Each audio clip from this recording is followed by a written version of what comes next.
The Sahara is the world's largest hot desert and one of the harshest environments on the planet. It is third largest desert overall after Antarctica and the Arctic, which are cold deserts. The Sahara landscape has been shaped over time by wind and includes sand dunes, sand seas called ergs, barren stone plateaus, gravel plains, dry valleys, and salt flats. There are also several mountain ranges within the Sahara that are volcanic. Most of the water found in the Sahara today is in the form of intermittent streams. The only permanent river in the desert is the Nile River. Other waters in the Sahara is found in the underground aquifers and in areas where the water reaches the surface. The Sahara Desert has a similar biome as the deserts in America, South America, Australia, and Asia. Your contestants will be flying in the beautiful city of Siwa, Egypt, and stay 3 nights in its colorful treasures. Afterwards, your journey into the Sahara begins on camelback, where you begin to survive. The Sahara's northeasterly winds can reach hurricane level and often give rise to sandstorms and dust devils.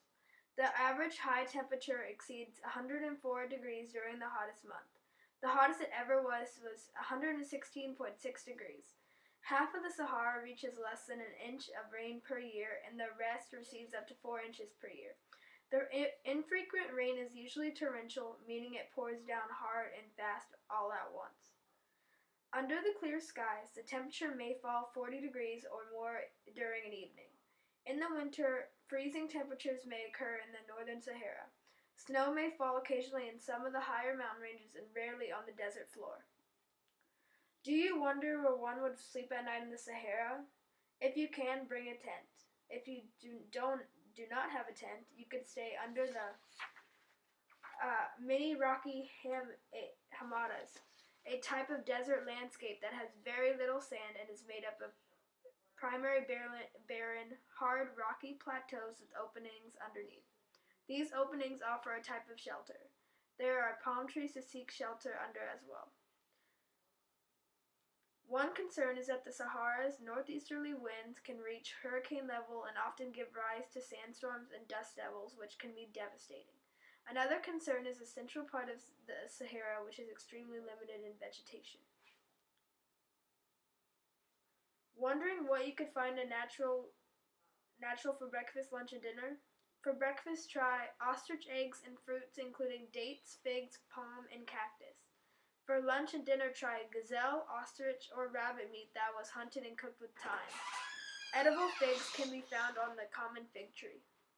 Thyme is a flavorful herb that can be used to season meat when cooking it. The dome palm tree is edible. The branches of the palm tree can be cut down and then would eat the cores. It bears an edible red-orange fruit that tastes like gingerbread. The magaria tree has big, long roots for storing water for long periods of time. Its fruit is similar to the size of a cherry. The fruit is usually dried. For most of these plants to be able to survive in the desert, they must invent ingenious ways to deal with the lack of water. Some species germinate within 72 hours of rainfall and sow their seeds 2 weeks later. Shrubs and trees have extensive root systems which can penetrate as far as 50 meters into the ground to reach water reservoirs. Here are native animals that can be eaten, and a unique creature, the Sahara silver ant, can offer some protein in your diet. These ants remain active for only 10 minutes a day. These creatures have longer legs than other ants and produce heat shock proteins before exiting their burrows. Both these adaptations help them survive the extreme heat of the desert. The lakes and pools of the Sahara also contain shrimp and other crustaceans. African pixie frog legs might sound delicious if you're starving. Sand grouse bird is also an option for dinner. It has specialized feathers on its belly that are able to soak up small quantities of water. Males of the species will use these feathers like a sponge to carry water back to their nest, which they share with their female counterparts and offspring. Here are some possible threats in the desert.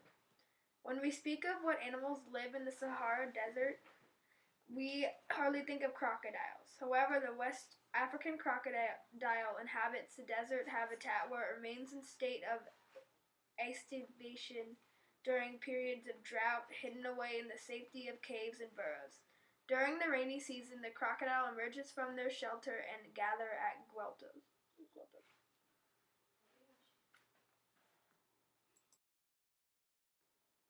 The death stalker scorpion is one of the most poisonous creatures found in scrublands and deserts. They have specialized adaptations to thrive in hot desert land like the Sahara. The venom of this scorpion is not fatal to a healthy adult human, but the sting is extremely painful and will cause paralysis. The horned viper snake has venom that contains 13 different types of toxins, so the bite causes serious health problems and even death. The African wild dog may snatch some of your precious food you have stored, so guard it well. The desert recluse spider is normally not deadly, but its bites are very painful for about 10 minutes, but can cause a lot of problems. The Africanized bees are usually not deadly unless you are stung and develop an allergic reaction. Deserts are growing in sizes. When there is even a small change in temperature or precipitation, this could drastically impact plants and animals living in the desert. In some cases, temperature warming is predicted to increase the area of deserts, which already cover a quarter of Earth.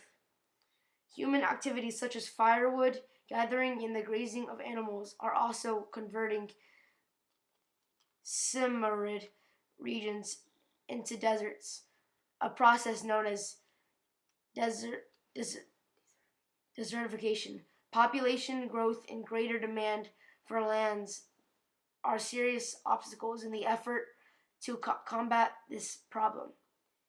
Here's some more threats to the Sahara Desert. Temperature warming is increasing the incidence of drought, which dries up water holes. Higher temperatures may produce an increasing number of wildfires. Off-road vehicles, when used irresponsibly, can cause irreparable damage to desert habitats. Nuclear waste may be dumped in deserts, which have also been used as nuclear testing grounds. Here are some possible solutions. Improve water resources. Find a better way of sanitation. Find new ways to rotate crops to protect the fragile soil. Plant sand-fixing bushes and trees. Use off-road vehicles only on designated trails and roadways. Dig artificial grooves in the ground to retain rainfall and trap wind-blown seeds. Recommendations for packing for your competition. Freeze-dried food, water filter, canteen, bars to eat, jeans, wool shirt, coat, hat, long sleeve shirt, extra socks, mummy bag, tent, salt to eat, bow, knife, matches, first aid kit, flashlight, glow sticks, backpack, bug spray, sunblock, and a whistle. In the desert, you should make the most of the cooler hours by traveling from early morning, but when the power of the midday sun starts to hit you, you should look for the protection of whatever shade you can find. If possible, travel by camel to conserve your energy. Have a native show you how to wrap the 3 meters of muslin cloth around your head and then feel how effective the cooling effect of circulating air can be, even under the Saharan sun. Another reason to wear the headgear is that in time of high wind, sand and dust can be whipped out, making it nearly impossible to see. Your lips can become split and chapped, and even your face chapped. Sand and dust can fill your nose, making it difficult to breathe. The sheiks pull their hoods forward, covering their faces for protection. Your best sources of fresh water are going to be streams and springs, but are difficult to find. Try some desert soup by heating up rocks in a fire and drop in insects, snakes, and lizards.